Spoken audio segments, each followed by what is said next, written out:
আল্লাহর গজব তাদের উপরে পতিত হয়েছে। দিল্লির প্রোডাক্ট দিল্লি চলে গেছে। ঠিক কথা বলেন, আওয়াজ দিয়ে কথা বলতে হবে। মুসলমান এখন ভয় আছে? হয়তো তারা করবে যারা চুরি করেছে। কথা বলে ঠিক, হয়তো তারা করবে যারা নারী ধর্ষণ করেছে, তারা হয়তো তারা করবে দেশের সম্পদ দ্বারা বিদেশ পাচার করেছে। কথা বলে ঠিক। আমার ভাইরা, আমার আলোচনায় কষ্ট হবে আমি জানি, তারপর আগামী বছর দাওয়াত দিলেও সমস্যা নাই, না দিলেও সমস্যা নাই। সময় যখন আসছে পাইছি খুবই চলে যাবো। কথা ঠিক না? সব কথা আমাকে বলতেই হবে। কথা বলে ঠিক না? রসুলপুর নাম সুন্দর, কামগুলো আমার বিশ্বাস সুন্দর। নাম আপনারা সুন্দর একটি নাম দিয়েছে, কিন্তু সেই নামের কাজকর্ম করতে হবে। কথা বলে ঠিক না? যে কথা বলতেছিলাম, রসুলের যুগে নাম ছিল আইয়ামে জাহিলিয়া যুগ, আর 15.5টা বছর ছিল আওয়ামী জাহিলিয়া যুগ।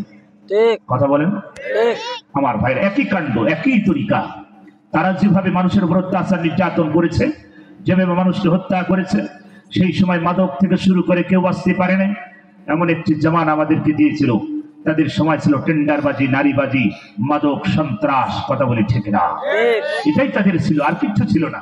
তাদের সংবিধানে কোরআন নাই, তাদের সংবিধানে নামাজ নেই, তাদের সংবিধানে আমার সন্তানগুলো নামাজি হবে, দিনদার হবে, ভালো হবে, জঙ্গি হবে না, সন্ত্রাস হবে না, চেতাবাজ হবে না, দুর্নীতিবাজ হবে না। তাদের সংবিধানে কিচ্ছু নাই। কথা বলে ঠিক না? তাদের সংবিধানে ছিল টেন্ডারবাজি, নারীবাজি, মাদক আর সন্ত্রাস। চারটা ছাড়া কিচ্ছু না। কথা বলেন আমার ভাইরা, এদেশে সন্ত্রাস কম ছিল না বেশি ছিল? জঙ্গি বেশি ছিল না কম ছিল? মাদকখোর বেশি ছিল না কম ছিল? বাংলাদেশ ভিক্ষা করে বিভিন্ন দেশে। আমি বলে গেলাম কোরআন শরীফ হাতে আমার, আল্লাহর ওই কসম করে বলি, আমার দেশে যদি দুর্নীতি মুক্ত হয়ে যাও, আমরাই বিদেশকে আমরা ভিক্ষা দেব। কথা বলে ঠিক না? কিন্তু দুর্নীতি যতদিন মুক্ত হবে না, ততদিন এদেশ ভিক্ষাই করতে হবে। কথা বলে ঠিক না? দুর্নীতি মুক্ত বাংলাদেশ করতে হলে এই কোরআন শরীফ সংসদে যেতে হবে। কথা বলেন, আগামীর বাংলাদেশ কোরআনের বাংলাদেশ হবে। আমরা সবাই চাই কি? জোরে বলেন আল্লাহ রাব্বুল আলামিন পবিত্র কোরআনুল কারীমের ভিতরে ঘোষণা দিলেন, ওগো নবী, আল্লাযিনা আমানু ওয়া হাজারু ওয়া জাহাদু ফি সাবিলিল্লাহ বিআমওয়ালিহিম ওয়া আনফুসিহিম আ'জামু দারাজাতান ইনদাল্লাহ ওয়া উলাইকা হুমুল ফাইজুন। আল্লাহ পাক এই আয়াতের ভিতরে গোটা পৃথিবীর মানব জাতিকে কি মেসেজ দিতে চাচ্ছেন, সংক্ষিপ্ত কথা হবে। আমার ভাইরা, যে যেখানে আছেন ভিতরে এসে বসুন। সময় নেই, হুজুর চলে আসবে, অল্প সময়ের ভিতরে হুজুর চলে আসবেন, আপনাদেরকে আলোচনা শোনাবেন। আল্লাহ পাক পবিত্র কোরআনুল কারীম এই আয়াতের ভিতরে গোটা পৃথিবীর মানব জাতিকে কি মেসেজ দিতে চাচ্ছে। আজকের এই মাহফিল যারা আয়োজন করেছে, আল্লাহ পাক বলেছে, ইন্নাল্লাযীনা আমানু, ওগো নবী, নিশ্চয় যারা ঈমান আনে, ওয়া আমিলুস সলিহাত, পৃথিবীতে যারা ভালো কাজ করে, উলাইকা হুম খায়রুল বারিয়া, ওরা হবে পৃথিবীর ভিতরে শ্রেষ্ঠ। কে বলছেন? আল্লাহ। যারা বলেন কে বলছেন? আল্লাহ। আল্লাহ বলছেন, হে নবী, নিশ্চয় যারা ঈমান আনে, পৃথিবীতে যারা ভালো কাজ করে, উলাইকা হুম খায়রুল বারিয়া, ওরাই হবে পৃথিবীর ভিতরে শ্রেষ্ঠ। আমরা শ্রেষ্ঠ হতে চাই কি চাই না? আজকে যে যুবকগুলো এখানে বসে আছে, কিসের নেশায়, কিসের আশা? আপনারা বসলেন, শুনছেন কিসের? একমাত্র ওই আল্লাহর গোলাম, ওই আল্লাহর বান্দা। আমি আমার আল্লাহকে মেনেছি, রসুলকে মেনেছি, আল্লাহর জমিনে দিন কায়েমের জন্য যতটুকু পারি চেষ্টা করব। আল্লাহর বিধান, আমি মুসলমান, আমার কাজ হচ্ছে আল্লাহর দ্বীনের জন্য কষ্ট করা। কথা বলেছি আল্লাহ রাব্বুল আলামিন, ইউরিদুনা লিতুফিউ নূরাল্লাহি বিআফওয়াহিহিম আল্লাহু মুতিম্মু নূরিহি ওয়ালাউ কারিহাল কাফিরুন। আল্লাহ নবী কাফেরদের চক্রান্ত, কাফেরদের ষড়যন্ত্র, তারা আমার এই কোরআনের নূরকে তারা নিভাই দিতে চায়। ও নবী, আমার এই কোরআনের আলোকে পৃথিবীতে আমি জ্বালিয়েছি, তারা নিভাই দিতে চায় মুখের ফুৎকার দিয়ে, ক্ষমতা দিয়ে, বিভিন্ন কৌশল দিয়ে। ওগো নবী, কাফেররা বোঝে না, এটা সম্ভব হবে না।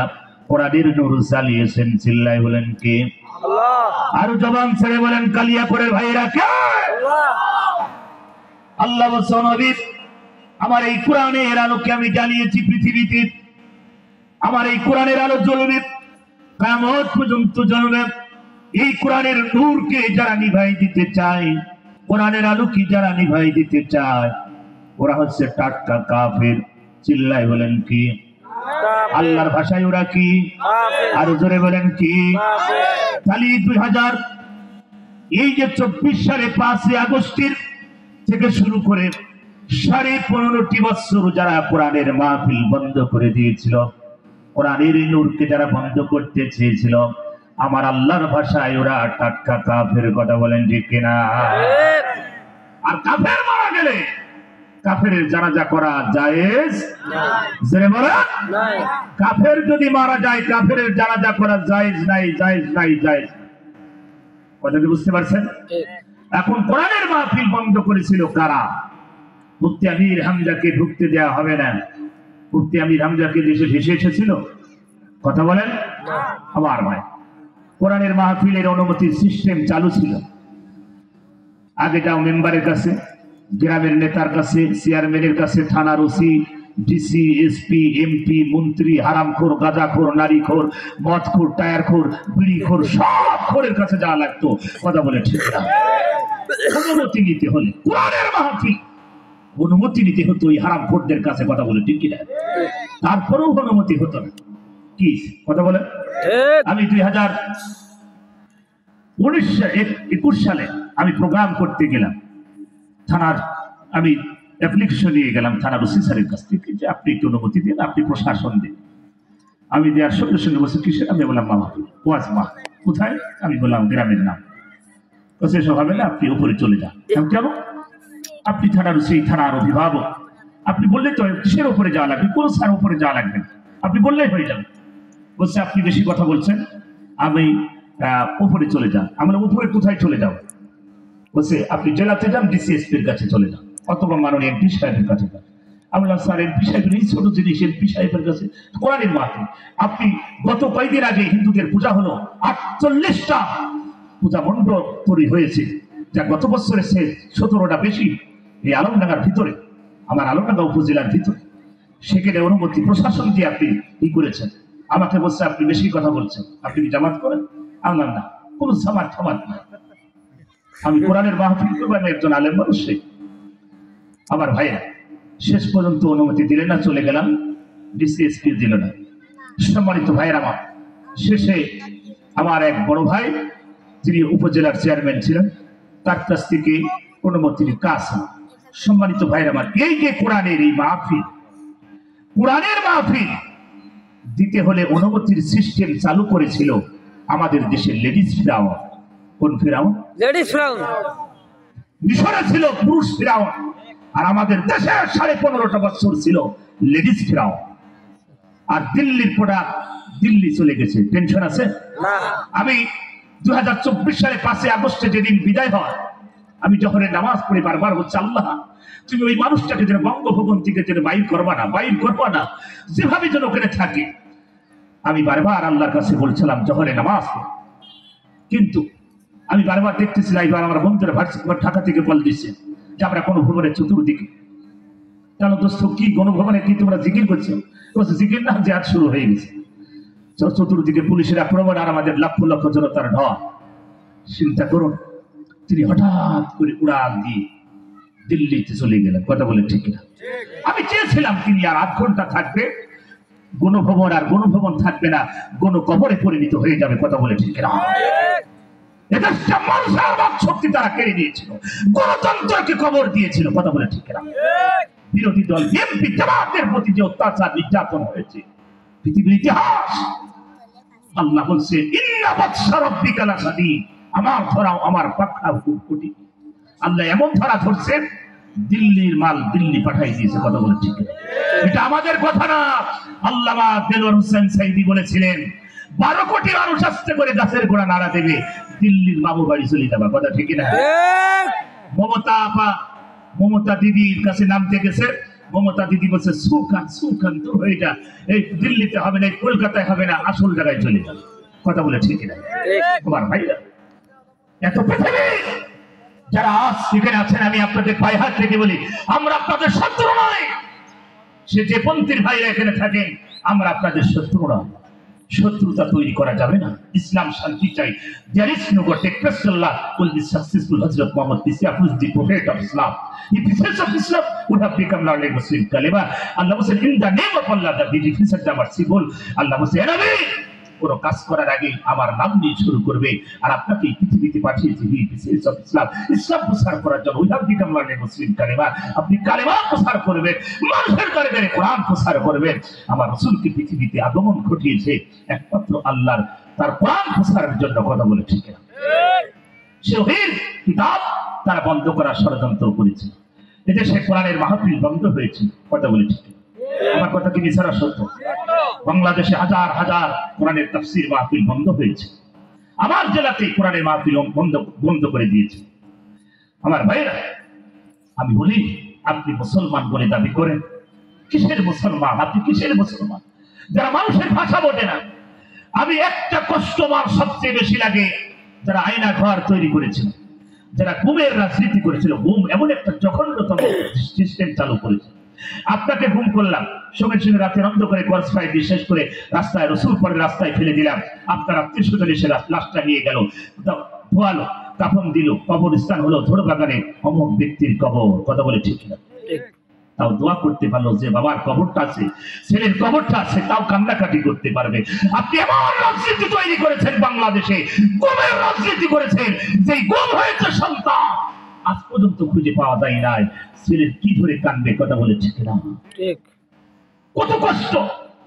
আর মান ভাই আর মান ভাইকে 8 বছর গুম করে রেখেছিল আয়না ঘরে। ব্যারিস্টার মেজর জেনারেল কর্নেল যিনি ছিলেন আমার ভাই আজমেরি ভাই, তাকে কতটা বছর কারাগারে কঙ্কাল বানিয়েছে। তারা কি করে নাই দেশটাকে? 12টা বাজিয়েছে। বিরোধী দলের নেত্রীকে 6 বছর কারাগারে বন্দী করেছে, কঙ্কাল বানিয়েছে। বিদেশে তাকে চিকিৎসা দেয় নাই। কথা বলে ঠিক না? আমার ভাই তারেক ভাইকে বলেছে কি কুলাঙ্গার সন্তান। বিএনপি ভাইদেরকে বলে যা একটা কথা, এসব শব্দগুলো যদি ব্রেনের ভিতরে থাকে তাহলে হারামখোরদের সাথে কোনো সম্পর্ক হবে না। কথা বলে ঠিক না? সম্মানিত রাসূল বলেন আল মারউ মা মান হাব্বাহু মুতাফাক্কুন আলাইহি। এই পৃথিবীতে যার সাথে যার সম্পর্ক, তার সাথে তার হাসর নাসর হবে। কথা বলে ঠিক না? সম্মানিত ভাইয়েরা আমার, আল্লাহ রাব্বুল আলামিন আজকের আয়াতের ভিতরে বলছেন, ও নবী, আল্লাযীনা আমানু, যারা ঈমান আনে, ওয়া হাজারু, যারা হিজরত করবে, ওয়া জাহাদু, যারা জিহাদ করবে। ও নবী, আল্লাহ পাক বলেন, ও নবী, তাদের কোনো ভয় নাই, কোনো চিন্তা নাই। আল্লাহ পাক এখানে বলেন আল্লাযীনা আমানু। এই আয়াতটি যখন নাজিল হলো ভাইয়েরা আমার, নাজিলের প্রেক্ষাপটটা কেমন হবে? আয়াতটি নাজিল হলো মদিনা শহরে মসজিদে নববীর ভিতরে জিলকদ মাসের 9ম হিজরিতে। আয়াতটি নাজিল হলো সূরাটির ভিতরে 129টা আয়াত আছে, 16টি রুকু আছে। সূরাটির নাম হচ্ছে আত-তাওবা। তাওবার শব্দই অর্থ আছে ফিরে আসা। কি আসা? ফিরে আসা। ফিরবেন কি ইন্ডিয়া থেকে? কোথা থেকে ফিরে আসবেন? খারাপ কাজ, যত পাপ কাজ, খারাপ কাজ আছে। কথা বলেছে আমার ভাইরা। আজকের এই মাহফিল কষ্ট করেছে আমার মাসুদ ভাই, আমার এই কবির ভাই নাকি কফিল ভাই, এখানে অনেক ভাইরা কষ্ট করেছে এই মাহফিলের জন্য, অনেক কষ্ট করেছে তারা এই মাহফিলের জন্য। আজ কতদিন ধরে তারা এই মাহফিলটাকে আয়োজন করার জন্য চেষ্টা করেছে। একটা মাহফিল দিতে কত কষ্ট লাগে। হঠাৎ করে আমার দেশের প্রশাসন গুলো এমন হয়েছিল, মনে হলো দুনিয়া কাউকে চেনে না, খালি একটা নারীকেই চেনে। কথা বলে ঠিক না? কি কথা ঠিক আছে? আগে 2024 সালে 5 আগস্টের আগ পর্যন্ত থানার ওসি গুলো ছিল 90% ওসি ছিল ডাইরেক্ট হারামখোর। কি খোর? হারামখোর বলেন, ডাইরেক্ট হারামখোর। কত পার্সেন্ট? 90%। 10% ওসি ছিল ভালো। কথা বলেন, 10% ওসি ছিল ভালো। 60% পুলিশ ছিল ওই লেডিস ফেরাউনের পক্ষে, আর 40% পুলিশ ছিল সাধারণ মানুষের পক্ষে। কথা বলছি। কিন্তু বর্তমানে এখন ওসি পুলিশ সব ভালো, আলহামদুলিল্লাহ।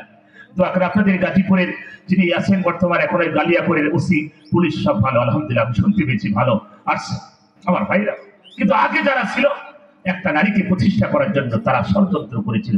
আমার দেশের সোনার সন্তানদের বুকে গুলি চালিয়েছে ফেরেশতা। কথা বলে কারা ছিলেন? এদেশের আমার সোনার সন্তানদের ছাত্রদের প্রতি গুলি চালিয়েছে পুলিশ বাহিনী, কথা বলে ঠিক না?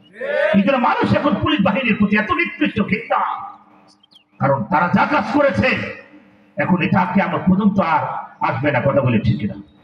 মানুষের ভিতরে একটা মায়ের বুক খালি করেছে, একটা নারীকে বিধবা করেছে। তিনি বলছেন তোমরা যত বাহিনী আছে তোমরা গুলি করতে থাকো, আমাকে ক্ষমতায় থাকতেই হবে। সেনাবাহিনী ওয়াকিলুজ্জামান স্যারকে ধন্যবাদ জানাই, তার জন্য দোয়া। আল্লাহ তাকে আরো হায়াত দিন। সে যদি পরিকল্পনা না করতো আপনি চলে যান, কত গুলি করবেন? 1000, 2000, 10,000, 20,000, 1 লাখ। কিন্তু এই গণভবনের পাশে লক্ষ লক্ষ জনতা, কথা বলে ঠিক না? আপনি কার কয়জনকে গুলি করে মারবে? আমাদেরকে কবর হয়ে যেতে হবে, আপনি তাড়াতাড়ি চলে যান। আমার ভাইরা কত বুদ্ধি করেছে। আর তিনি কি করেছেন? লেডিস ফিরাউনের চিন্তা ছিল সবাইকে তোমরা হত্যা করো, আমাকে ক্ষমতায় থাকতে হবে। আল্লাহ বলছেন না, এটা সম্ভব হবে না।